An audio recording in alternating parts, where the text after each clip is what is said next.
De Boujdour, au bord de l'Atlantique, à Marbès à l'est, les Marocains ont édifié une ligne de défense de 1200 km de long. Gardée par 150 000 hommes, elle protège les mines de phosphate de Boukra et les villes d'El Ayoun et Smara. Selon un officier supérieur marocain récemment interviewé, les radars détectent tout ce qui bouge de 5 à 60 km.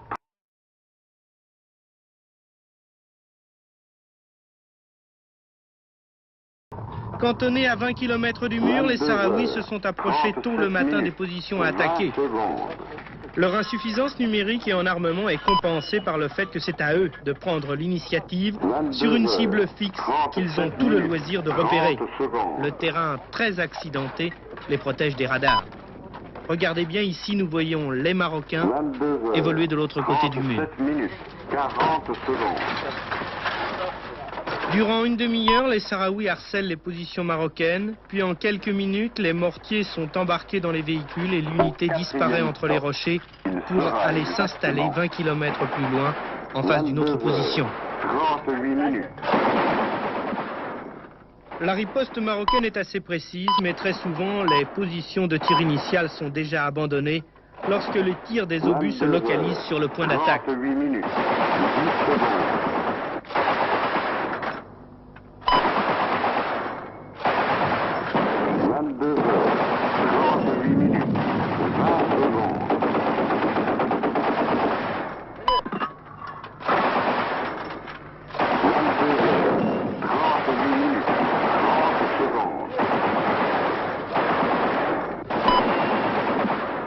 L'offensive terminée, le convoi regagne son cantonnement.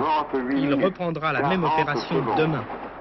Cette guerre d'usure, de harcèlement, les Sahraouis sont déterminés à la poursuivre le temps qu'il faudra. Il est clair que ce ne sont pas ces escarmouches quotidiennes qui feront basculer le sort de la guerre. Il est clair que la stratégie du mur de défense marocain est d'une efficacité redoutable.